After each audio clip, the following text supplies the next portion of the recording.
요셉이 그의 집 청지기에게 명하여 이르되 양식을 각자의 자루에 운반할 수 있을 만큼 채우고 각자의 돈을 자루에 넣고 또 네 잔 곧 은잔을 그 청년의 자루 아귀에 넣고 그 양식값 돈도 함께 넣으라 하매 그가 요셉의 명령대로 하고 아침이 밝을 때에 사람들과 그들의 나귀들을 보내니라. 그들이 성읍에서 나가 멀리 가기 전에 요셉이 청지기에게 이르되 일어나 그 사람들의 뒤를 따라가서 그들에게 이르기를 너희가 어찌하여 선을 악으로 갚느냐. 이것은 내 주인이 가지고 마시며 늘 점치는 데 쓰는 것이 아니냐. 너희가 이같이 하니 악하도다 하라. 청지기가 그들에게 따라가서 그대로 말하니 그들이 그에게 대답하되 내 주여 어찌 이렇게 말씀하시나이까. 당신의 종들이 이런 일은 결단코 아니하나이다. 우리 자루에 있던 돈도 우리가 가나안 땅에서부터 당신에게로 가져왔거늘 우리가 어찌 당신의 주인의 집에서 은금을 도둑질하리이까. 당신의 종들 중 누구에게서 발견되든지 그는 죽을 것이요 우리는 내 주의 종들이 되리이다. 그가 이르되 그러면 너희의 말과 같이 하리라. 그것이 누구에게서든지 발견되면 그는 내게 종이 될 것이요 너희는 죄가 없으리라. 그들이 각각 급히 자루를 땅에 내려놓고 자루를 각기 푸니 그가 나이 많은 자에게서부터 시작하여 나이 적은 자에게까지 조사하매 그 잔이 베냐민의 자루에서 발견된지라. 그들이 옷을 찢고 각기 짐을 나귀에 싣고 성으로 돌아가니라.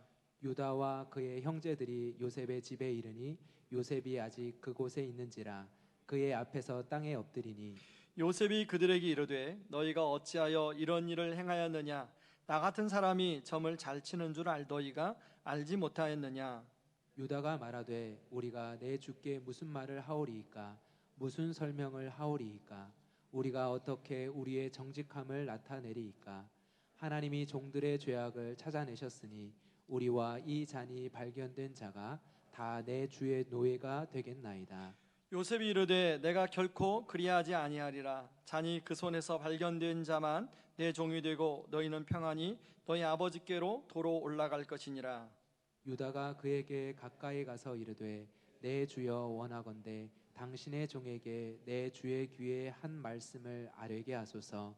주의 종에게 노하지 마소서. 주는 바로와 같으심이니이다.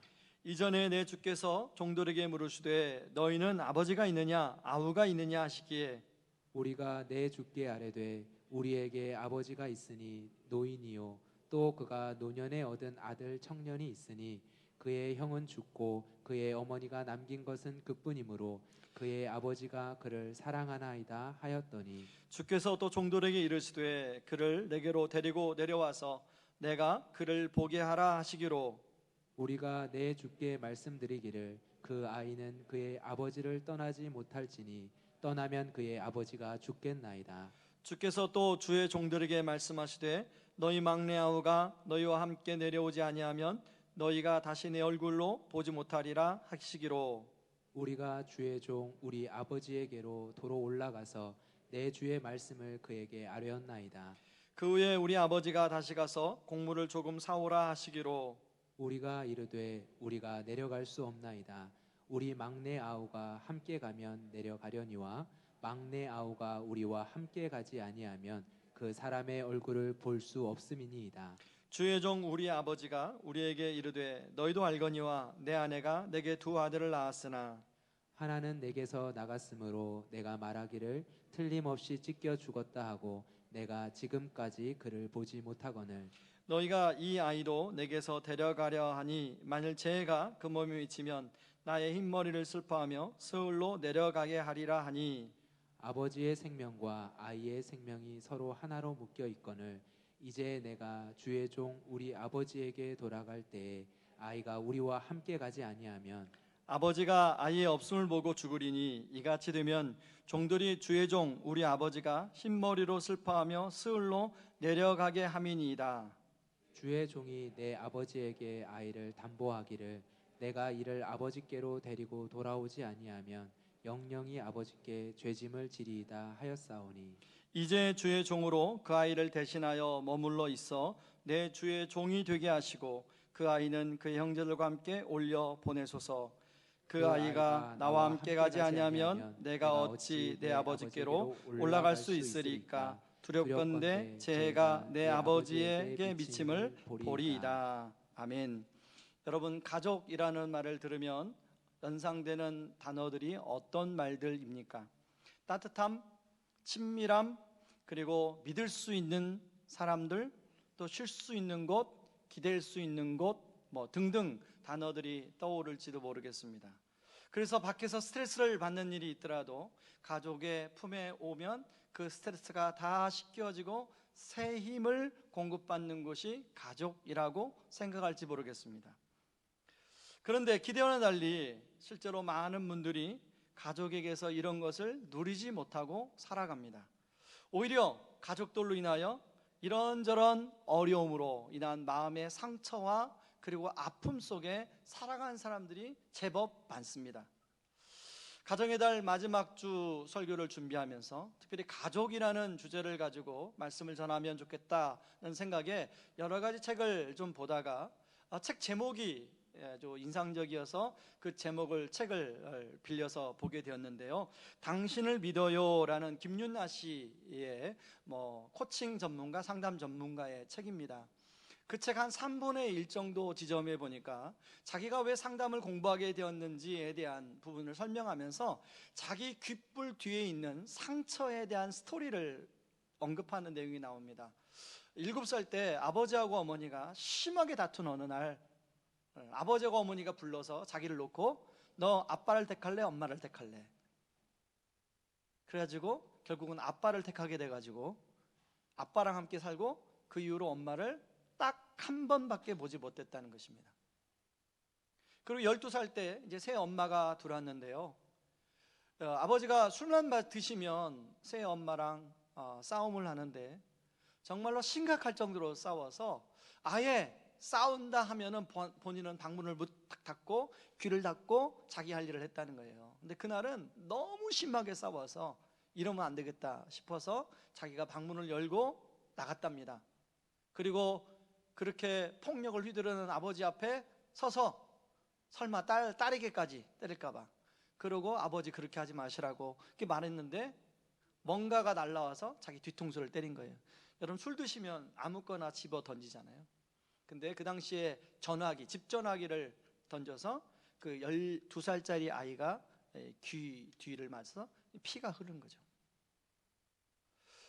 그런 자신의 아픔 얘기를 이야기하면서 자기가 만났던 수많은 사람들은 자기보다 더 심한 가족에 대한 애증을 가지고 있는 사람들을 만났다고 이야기하고 있습니다. 여러분, 평상시에는 사실은 우리가 사는 것이 바빠서 이런 가족에 대한 그런 마음의 무거운 숙제가 있음에도 불구하고 그냥 우리가 마음속 깊은 곳에 접고 접어서 넣어놓습니다. 그런데 나이가 들으면서 문득문득 이런 것들이 큰 짐과 숙제로 느껴질 때가 있죠. 자, 오늘 본문에 나오는 요셉의 가족들 역시 사연이 많은 가족입니다. 아버지 야곱, 어머니 레아와 라헬, 그리고 두 첩 비라와 실바, 그 사이에서 태어난 12명의 자녀들이 있습니다. 제가 지금 정리를 좀 했는데요, 한번 보여주시죠. 여러분, 레아의 자녀가 6명의 아들과 딸이 하나가 있습니다. 그리고 레아의 하녀 실바에게서 2명이 태어났고요. 또 라헬, 두 번째 부인이죠. 라헬에게서 요셉과 베냐민이 태어나고 또 라헬의 하녀 비라로부터 또 단과 납달리가 태어납니다.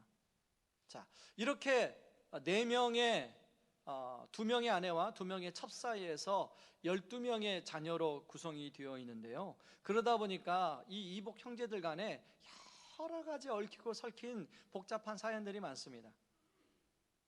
특히 이 레아와 라헬은 서로 친자매간입니다. 언니 동생간이에요. 지금이면 어떻게 그럴 수 있나 이렇게 하지만 그 당시에는 그게 가능했던 문화였던 것 같아요. 자, 특별히 야곱은 자기가 가장 사랑했던 라헬이 낳은 요셉을 특별히 편애했습니다.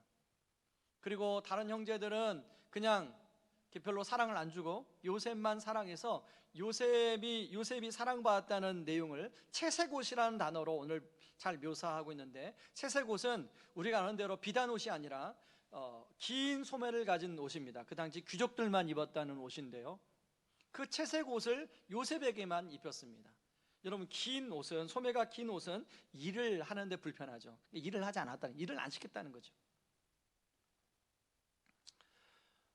이때까지만 해도 요셉은 아무것도 모르고 아버지가 자기를 사랑하니까 그냥 사랑을 받고, 그리고 형들이 잘못하는 거 그냥 아버지한테 고자질하고, 그렇지 않아도 미운데 자기들이 잘못하는 것까지 고자질하니까 요셉은 그냥 형들의 눈에 가시였습니다. 존재 자체로 요셉이 싫었어요. 그런 어느 날 아버지가 요셉에게 이제 형들에게 보내 심부름을 시킵니다. 그렇지 않아도 밉던 요셉이 아버지의 심부름을 받고 오는데, 우리가 요셉을 차라리 없애버리자라고 형들이 제안합니다. 그러다가 요셉을 죽이지 않고 미디안 상인에 팔아버리죠. 그리고 요셉이 입었던 채색 옷을 벗겨서, 채색 옷을 찢어서 염소를 잡아 피를 붙여서 아버지에게 거짓복을 합니다. 여러분, 한번 형들이 요셉의 채색 옷을 벗기는 장면을 한번 상상해 보시기 바랍니다. 그리고 빨가벗겨서 미디안의 상인의 노예로 팔리는 요셉의 모습을 한번 상상해 보시기 바랍니다. 자, 이렇게 복잡한 가정사 속에서 요셉이 애굽에 팔렸지만 하나님의 은혜로 애굽의 총리가 되었습니다. 그리고 결혼해서 두 아들도 낳고, 이제 7년이라는 풍년을 보내고 흉년을 두 번째 해 맞는 겁니다. 그러니까 30살의 총리가 됐으니까 요셉의 나이를 39살 정도로 추정해 볼 수가 있습니다. 요셉이 17살 때 팔렸으니까 22년이 지난 시점입니다. 외향적으로는 이제 그동안 고생한 것에 대해서 보상을 받고 남들이 부럽지 않을 만한 사회적 위치까지 올랐던 요셉. 여러분, 경제정책을 잘 펴서 흉년의 때를 보내고 있었는데, 아주 그 경제정책을 잘 피우는 바람에 지금 총리로서의 직함만이 아니라 실세 중에 실세로 지금 사람들에게 영향력을 펼치고 있는 요셉입니다. 그런데 이런 상황 가운데 하나님께서 자신의 인생을 조금씩 해석해 주는데, 17살에 자신이 꾸었던 꿈의 의미가 무엇인지 요셉이 조금씩 알게 되었습니다.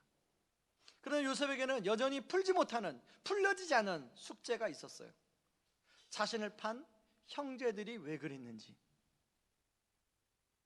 평상시는 잊고 살지만 자신의 뿌리이고 역사이기에 평상시는 아무렇지도 않다가 어떤 순간에는 형들이 자신을 팔면서 주고받았던 말들, 그리고 요셉이 미디안 상인에게 이렇게 팔려갈 때 요셉이 분명히 형들 나를 버리지 마, 나를 도와줘, 분명히 애걸복걸했을 텐데, 그때 형들이 자기한테 했던 저주스러운 말들, 그런 말들이 오랫동안 가슴 속에 남아 있었던 것 같습니다.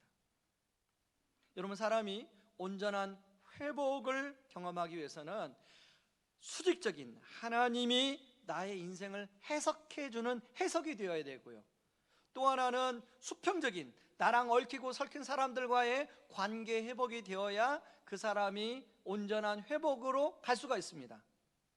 하나님이 인생을 해석해 주는 게 수직적이라면 얽히고 설킨 관계가 풀리는 것은 수평적인 것이죠. 그러니까 수평적인 것이 풀려야 인생이 제대로 회복이 되고 정상으로 돌아갈 수가 있는 것입니다. 이런 관점에서 수직적인 면에서는 어느 정도 이제 풀려가고 있는데, 수평적인 것에서는 꽉 막혀 있는 것이죠. 여러분, 믿음이 좋다고 하는 분들 가운데 이렇게 풀려지지 않은 인생의 숙제를 안고 살아가는 분들이 많이 있습니다. 그냥 마음 깊은 곳에 묻어두고 살아가죠. 평상시는 아무렇지도 않고 전혀 이상이 없습니다. 그러나 그것이 어떤 문제, 어떤 상황에 놓이게 되면 그것이 수면 위로 서서히 드러나는 것을 경험하게 될 것입니다. 저는 오늘 예배를 드리는, 또 출석 예배, 온라인 예배를 드리는 모든 성도님들 안에 이런 인생의 숙제가 내가 지금 어느 지점쯤 와 있는지를 점검해보고 앞으로 남아있는 숙제를 어떻게 풀어야 될지를 생각해보는 그런 시간이 되기를 주님의 이름으로 축원합니다. 그렇다면 여러분, 이런 인생의 숙제를 우리가 풀기 위해서는 어떻게 해야 될까? 첫 번째는요, 지속적인 변화와 성장의 자리에 자기를 내어줘야 됩니다. 자, 오늘 본문을 두면서 의문이 드는 것은 요셉이 형제들을 그냥 용서해 주면 되잖아요. 그런데 42장, 43장, 44장을 보면 막 자꾸 형제들 시몬을, 포로를 잡았다가, 특히 오늘 44장에 보면 베냐민을 포로로 잡는 내용이 나와요. 베냐민의 형제들을 거하게 음식 대접을 하고 돌아가는 형제들의 그 자루 속에, 특히 베냐민의 자루 속에 은잔을 숨겨 넣습니다. 그리고 바로 베냐민이 그 포로로, 노예로 잡혀가는 상황 설정을 만들어요, 의도적으로. 자, 여러분, 요셉이 왜 이런 설정을 만들었을까요? 어떤 분들은 요셉이 자기 핏줄인 베냐민을 형들로부터 떼어서 같이 살고 싶어서 그랬다라고 생각할 수가 있죠. 그런데 여러분, 이미 요셉은 아버지 야곱이 베냐민마저 잃게 되면 죽을지도 모른다는 것을 형들에게 들었어요. 그런데 그러면서 베냐민을 자기와 함께 산다? 이건 조금 말이 잘 안 됩니다. 그렇다면 요셉이 왜 베냐민을 포로로, 지금 노예로 잡아놓고 있는 설정을 만드는가 하는 것이죠. 바로 그것은 22년 전에 형들의 모습과 그리고 22년 후에 형들의 모습에 어떤 변화가 있는지를 요셉은 보고 싶었던 것입니다. 여러분, 용서라는 것은, 사람과의 관계 회복이라는 것은, 나는 마음의 준비가 다 됐고 나는 인생의 해석이 다서 그것을 다 포용할 수 있지만 상대방이 그것을 받아들일 준비가 안 돼 있으면 아무리 용서해도 그게 관계 회복이 안 됩니다. 그렇죠? 그러니까 요셉의 입장에서 지금 형제들이 22년 동안 마음의 상태가 22년 전처럼 그렇게 서로 갈기갈기 찢겨져서 자기만 아는, 그래서 다른 사람의 고통에는 공감하지 못하는 그런 형제들의 모습인가? 아니면 22년 동안 어떤 변화가 있는지를 보고 싶은 거예요. 자, 그런데 어떤 지금 변화를 합니까? 여러분, 12절 13절 말씀을 한번 보세요. 같이 여러분 성경으로 같이 읽어보겠습니다. 같이 읽습니다.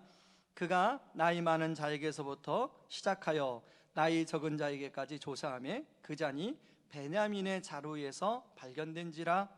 그들이 옷을 찢고 각기 짐을 나귀에 싣고 성으로 돌아가니라.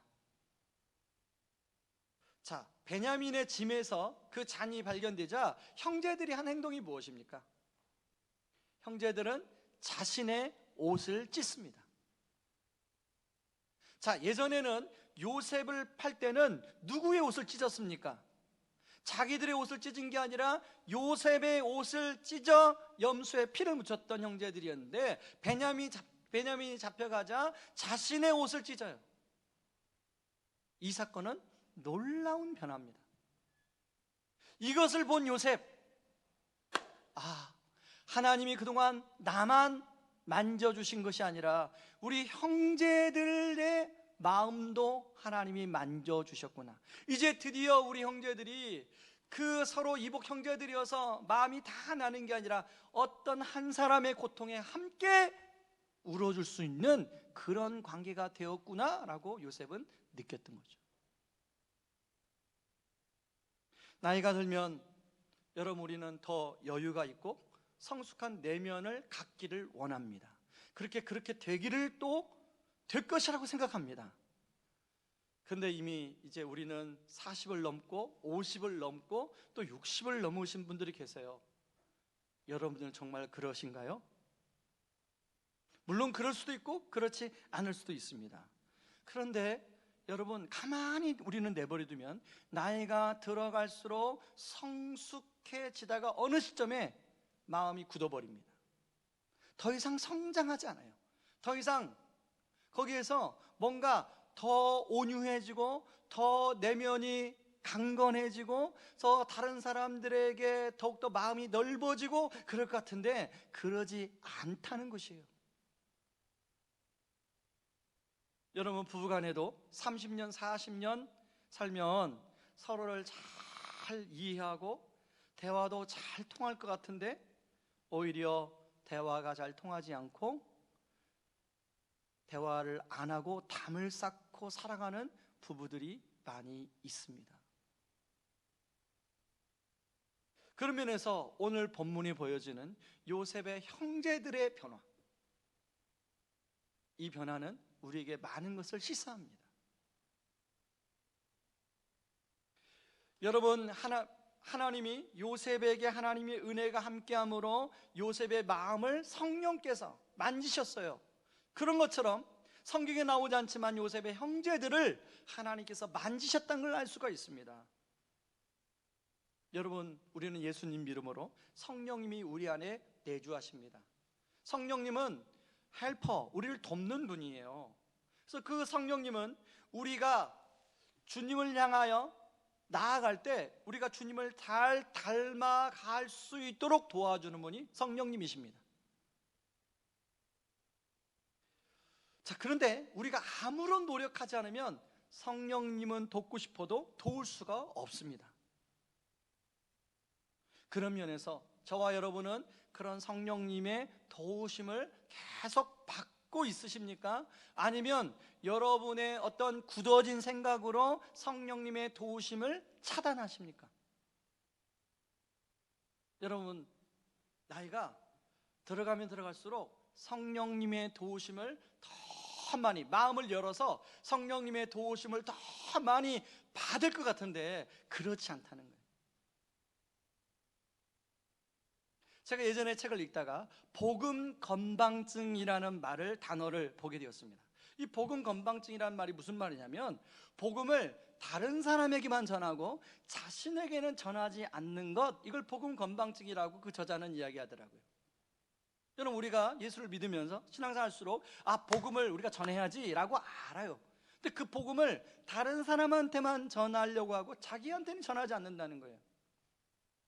복음은, 십자가의 복음은 끊임없이 자신의 삶에 선포되고 전해져서 그 십자가의 은혜가 우리의 굳은 마음을 풀어내고 우리의 단단한 이 꽉 막힌 마음들을 녹이고 다른 사람에게 대해서 더욱더 유연해지는 그런 심령을 가져야 되는 거죠. 그래서 온유한 심령을 가져야 되는 것이죠. 그런 것처럼 여러분, 우리가 말씀의 적용도 마찬가지입니다. 우리가 주일날 이렇게 설교를 이렇게 들으면, 혹은 여러분이 나름대로 이렇게 말씀을 보다가 이 말씀은 누가 들어야 돼? 이 말씀은 꼭 그 사람이 들어야 돼 라고 생각이 들 때가 있으실 거예요. 지금 이 시간에도 저 말씀 우리 남편이 꼭 와서 들었어야 되는데, 그렇게 생각하시는 분이 계실 때, 여러분, 말씀은 그런 것이 아닙니다. 말씀은 나에게 먼저 적용이 돼야 되는 거예요. 말씀이 나에게 적용이 되는 것이 중요하죠. 이 적용은요, 묵상과 적용으로 나눠질 수 있는데, 묵상과 적용이 뭐냐면, 묵상은 말씀으로 나의 삶을 비춰보는 게 묵상이에요. 말씀이 바로 적용으로 가면 이게 힘이 없어요. 먼저 그 말씀이 나의 삶을 비추어서 나의 삶의 현재 상태가 어떤지를 돌이켜보고 생각하고 그 다음에 말씀으로 적용으로 가는 것이죠. 여러분, 지금 성경 필사를 하시는 분들이 계실 텐데, 성경 필사를 그냥 필사만 하는 것이 아니라 이 필사하면서 말씀이 내 안에 묵상이 되고 적용이 되어서 그것이 여러분의 삶으로 나타나기를 주님의 이름으로 축원합니다. 여러분, 요셉의 형제들이 시간이 흐르면서 이렇게 변화됨으로 말미암아 요셉과 형제들의 관계가 회복이 되는 것처럼 저와 여러분의 삶이 성령님의 도우심으로 끊임없는 변화와 성장이 있기를 주님의 이름으로 축원합니다. 자, 그런가 하면, 오늘 본문은 오늘 본문에 보시면요, 34절까지 오늘 본문인데 20절에 걸쳐서 아주 길게 유다가 하는 말이 언급되어 나옵니다. 자, 여러분, 유다는 서엘로 따지면 레아의 네 번째 아들입니다. 첫째 아들은 시몬, 그리고 레위, 그 다음에 유다.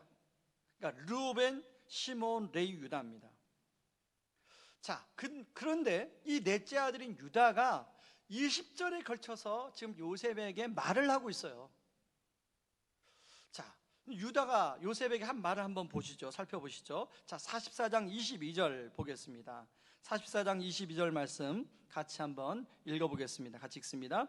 우리가 내 주께 말씀드리기를 그 아이는 그의 아버지를 떠나지 못할지니 떠나면 그의 아버지가 죽겠나이다. 자, 30절 31절을 같이 또 읽습니다. 아버지의 생명과 아이의 생명이 서로 하나로 묶여 있거늘 이제 내가 주의 종 우리 아버지에게 돌아갈 때에 아이가 우리와 함께 하지 아니하면 아버지가 아이의 없음을 보고 죽으리니 이같이 되면 종들이 주의 종 우리 아버지가 흰머리로 슬퍼하며 스을로 내려가게 함이니이다. 여기 30절에 특별히 아이의 생명이 서로, 아버지의 생명과 아이의 생명이 서로 하나로 묶여 있다는 이 표현은 사실은 아무나 할 수 있는 표현이 아닙니다. 이건 경험해 보지 않으면 할 수 없는 표현이에요.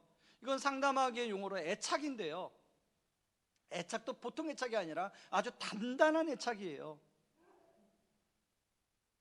여러분, 창세기 38장에 보면 유다의 가정 이야기가 나와요. 거기에 유다의 세 아들이 나오는데 엘과 오난과 셀라가 나옵니다. 자, 여러분, 38장에서 유다는 두 아들 엘과 오난을 먼저 잃었습니다. 그리고 셋째 아들 셀라가 장성하게 되면 며느리 다말에게 주어서 씨앗을 생명의 씨앗을 보존시키는 게 그 당시 문화였어요. 그런데 장성했음에도 불구하고 며느리 다말에게 주지 않는데 왜 안 주냐면 셀라가 죽을까 봐. 그래서 유다에게는 이 남은 아들 셀라가 마치 아버지의 생명과 아들의 생명이 하나로 묶여 있는 것을 경험했어요. 본인이 경험했기 때문에 아버지 요셉을 잃어버린 아버지 야곱이 베냐민을 자기 손에서 놓을 수 없다는 것을 유다는 이해했어요.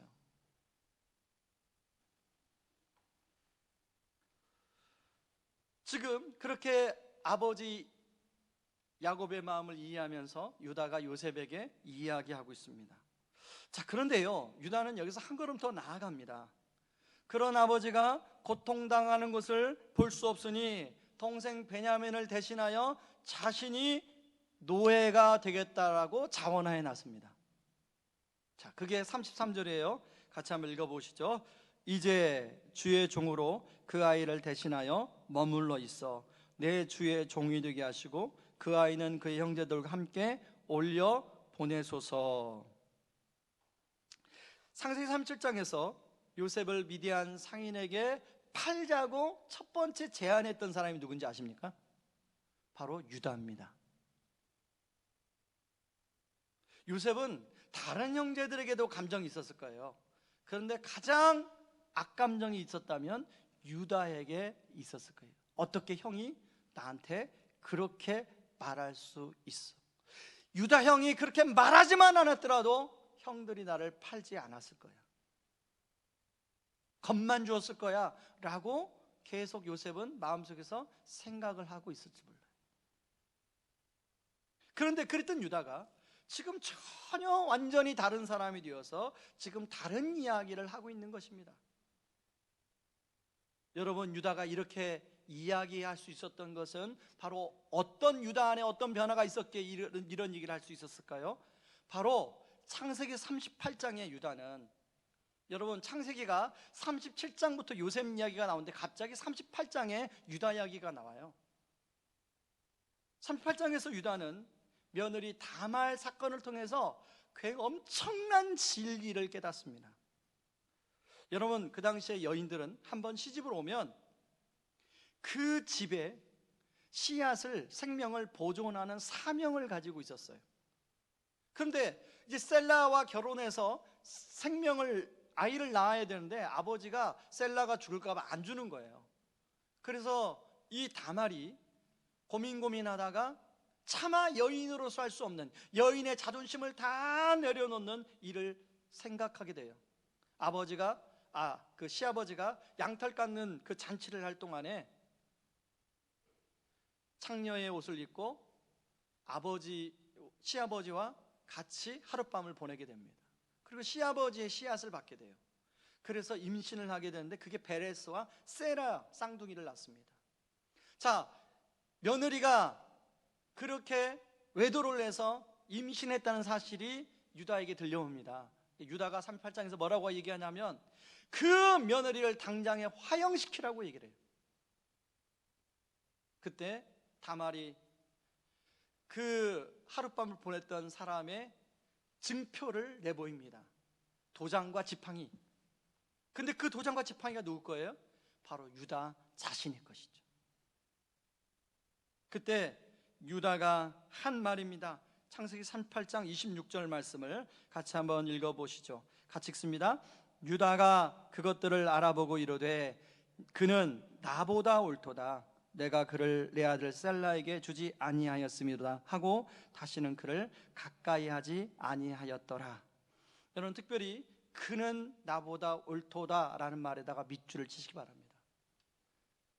여러분, 우리는 살아가면서 항상 어떤 생각을 하냐면 나는 옳고 당신은 틀렸다고 생각할 때가 많습니다. 의견 차이가 있을 때 그래요.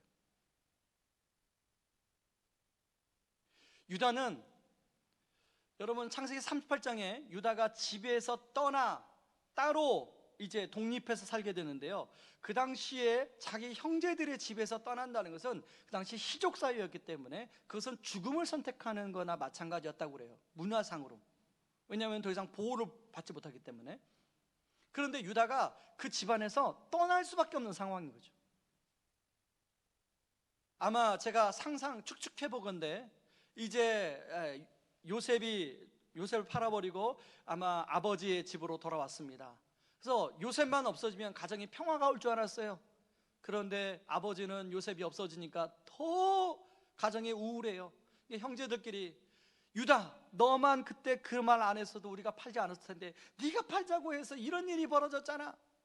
너 책임져. 여러분, 유다가 그 안에서 살 수 있었겠어요? 그래서 유다가 집을 나간 거예요. 뛰쳐나간 거예요. 그 당시는 유다가 집을 뛰쳐나올 때만 해도 어떤 생각이 들었냐면요, 야곱 그리고 모든 형제들이 틀렸고 내가 옳아. 그럴 때 우리는 집에서 뛰쳐나와요.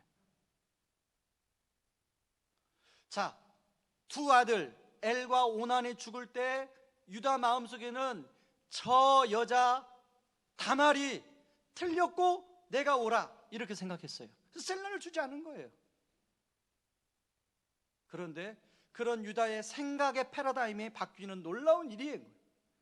자, 내가 틀렸고 네가 옳도다. 여러분, 이게 아무것도 아닌 것 같지만 여러분, 우리는 신앙생활하면서 우리가 신앙생활하면서도 특별히 아내와 남편 간에 살 때도 내가 옳고 당신이 틀렸어라는 생각의 패러다임 속에 우리 살아갑니다. 사회생활도 마찬가지예요. 교회생활도 마찬가지예요. 나는 옳고 당신이 틀렸어, 내 생각이 옳다. 항상 거기서 문제가 생기는 거예요. 여러분, 우리가 유다가 패러다임이 바뀌었습니다. 자, 이 사건을 통하여 하나님의 은혜가 유다에게 임합니다. 그 패러다임이 바뀌니까 그 하나님의 은혜에 임한 유다가 다시금 원래 자기 집안으로 돌아가는 거예요. 우리 형제들이 틀렸고 내가 옳은 게 아니라 내가 틀렸고 형제들이 옳을 수도 있어 하고 다시금 야곱의 집안으로 들어가서 그런 얼키설키 찢겨진 형제들의 관계들을 하나로 회복시키는 일을 유다가 하고 있는 것입니다.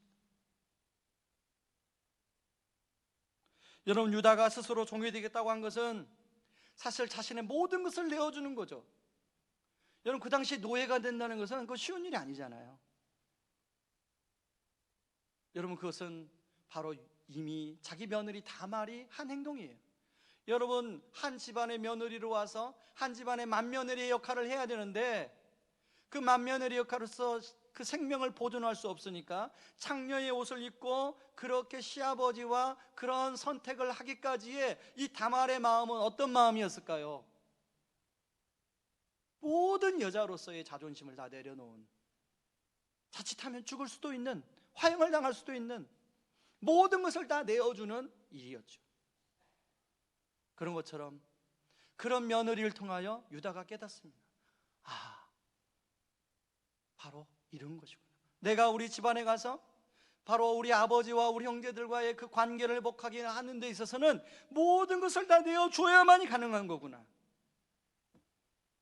바로 이런 유다의 모습을 본 요셉은 참다 결국 울음보를 터뜨립니다. 여러분, 창세기 45장 2절에 보면 요셉이 큰 소리로 울었다고 나와요.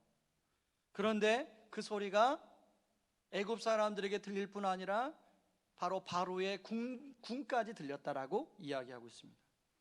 이 울음은 그냥 울음이 아니죠. 요셉 안에 22년 동안에 꽉 막혔던 마음을 뚫어주는 울음이죠. 이것이 뚫리니 요셉은 형제들에게 자신의 정체를 밝힙니다. 형제들은 요셉의 말을 듣는 순간 얼음이 돼요. 순간. 그래서 3절에 보면 놀라서 아무 대답도 못했다라고 나오는데, 그런 형제들에게 요셉은 창세기 45장 5절에서 아주 따뜻한 말로 그들을 감싸줍니다. 우리 같이 한번 읽어보겠습니다. 당신들이 나를 이곳에 팔았다고 해서 근심하지 마소서. 한탄하지 마소서. 하나님의 생명을 구원하시려고 나를 당신들보다 먼저 보내셨나이다. 요셉의 인생의 숙제가 풀어졌음을 알 수 있습니다. 자신의 인생의 관점을 하나님의 관점에서 해석할 뿐 아니라 자신의 판 형제들과의 관계 회복이 이루어진 거예요. 여러분, 수직적인 수평적인 삶의 숙제가 해결이 된 것입니다. 그런데 여러분, 누구 때문에 그렇게 된 거예요? 바로 유다 때문에 된 거예요. 변화된 유다를 통하여 이런 일이 일어난 것입니다. 만약에 유다가 변화되지 않았다면 이런 일이 일어날 수가 없었죠. 그런데 여러분, 유다보다 더 이러한 희생과 헌신을 우리에게 선물로 주신 분이 계세요. 바로 예수 그리스도입니다. 유다와 형제들은 베냐민이 노예로 잡힐 것 같은 상황이 놓이자 자신들의 옷을 찢습니다. 그런데요, 여러분, 예수님은 우리를 구원하기 위해서, 예수님은 노막 병정들에 의해서 자신의 옷이 찢김당해요. 그리고 빨가벗겨져서, 겉옷과 속옷이 완전히 벗겨져 빨가벗겨져서 십자가에 매달리십니다. 자, 유다는 자신 형제들과 요셉을 위하여 자신을 노예의 자리를 내어주었다면, 예수님은 모든 인류의 구원을 위해 십자가의 자리에 자신을 내어줬습니다. 유다는 요셉과 형제들의 인생 숙제만을 풀어줬다면, 예수님은 모든 인류의 영원한 숙제인 주의 짐, 그리고 사람과의 관계를 풀 수 있는 인생의 숙제의 열쇠를 우리에게 선물로 주셨습니다. 그것을 고린도후서 5장 18절에서는 이렇게 이야기합니다. 같이 한번 읽어볼까요? 하나님께서는 그리스도를 내세우셔서 우리를 자기와 화해하게 하시고 또 우리에게 화해의 직분을 맡겨 주셨습니다. 자, 우리에게 뭘 맡겨 주셨다고요? 우리를 화해할 뿐 아니라 바로 우리에게 화해의 직분을 맡겨 주셨다는 거죠. 저는 20대 후반에 찬송가 461장을 특별히 하나님이 저에게 많이 은혜로 부어주셨습니다. 십자가를 질 수 있나라는 찬송인데요, 1절에 보면 십자가를 질 수 있나 주가 물어보실 때 죽기까지 따르오리 성도 대답하였다, 이렇게 나갑니다.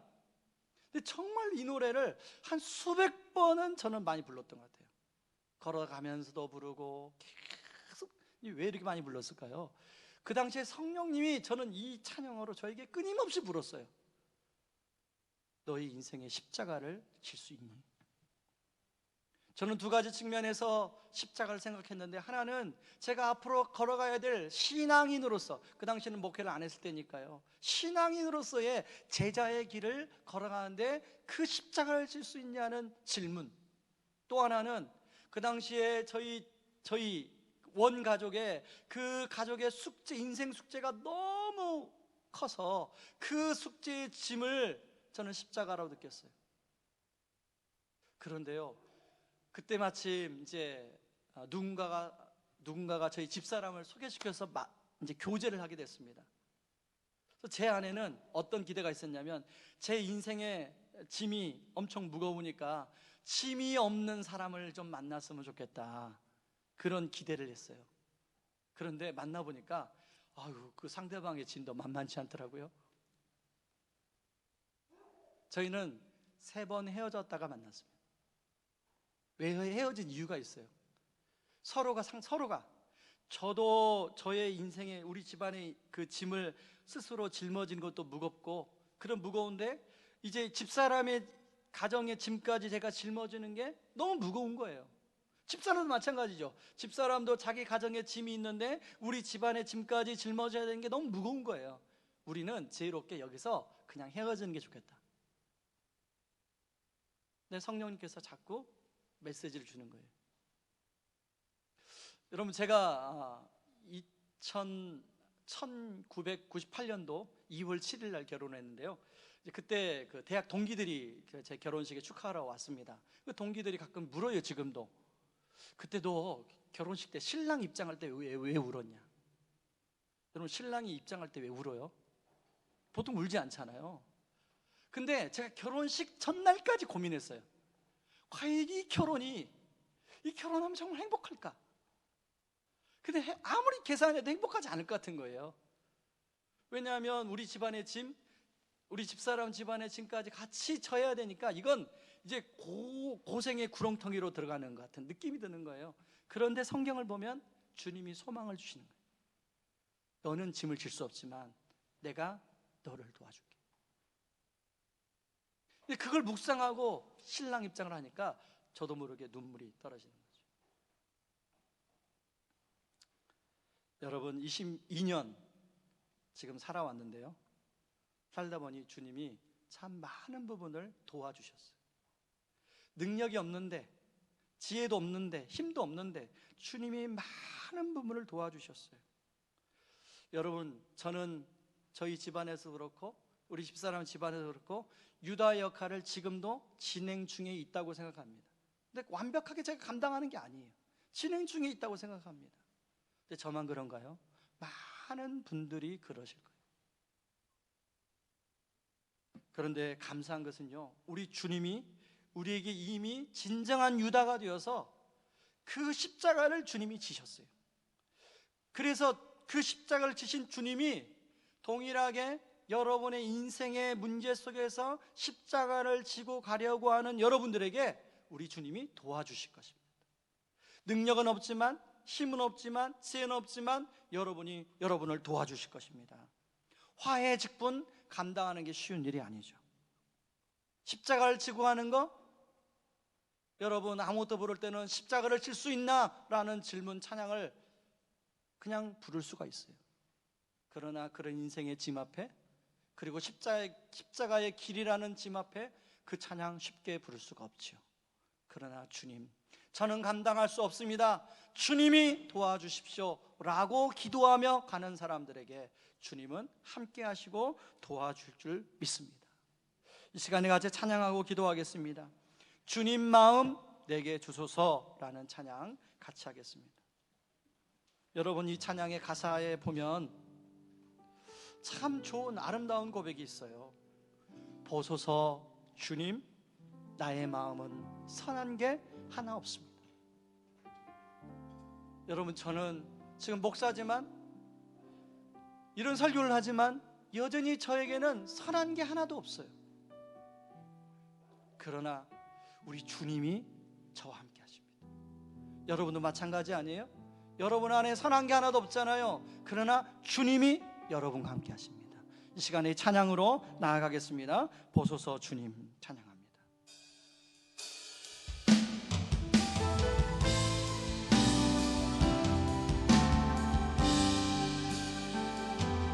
보소서 주님 나의 마음을 선한 것 하나 없습니다. 그러나 내 모든 것 주께 드립니다. 사랑으로 안으시고 날 새롭게 하소서. 한 번 더 보소서 주님. 보소서 주님 나의 마음을 선한 것 하나 없습니다. 그러나 내 모든 것 주께 드립니다. 사랑으로 안으시고 날 새롭게 하소서. 주님 마음 내게 주소서. 내 아버지 주님 마음 내게 주소서. 나를 향하신 주님의 뜻이 이루어지도록 주님 마음 내게 주소서. 보소서 주님. 보소서 주님 나의 마음은 선한 것 하나 없습니다. 선한 것 하나 없습니다. 그러나 내 모든 것 주께 드립니다. 그러나 내 모든 것 주께 드립니다. 사랑으로 안으시고 사랑으로 안으시고 날 새롭게 하소서. 여러분 주님 마음 내게 달라고 찬양합시다. 내게 주소서. 내 아버지 주님 마음 내게 주소서. 내게 주소서. 나를 향하신 주님의 뜻이 이루어지도록 주님 마음 내게 주소서. 여러분 그렇게 하기 위해서는 주님의 사랑을 배워야 됩니다. 주님의 마음으로 용서하게 하소서.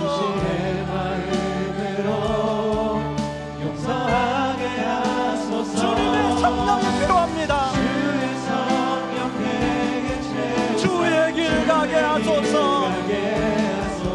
주님 당신 마음 주소.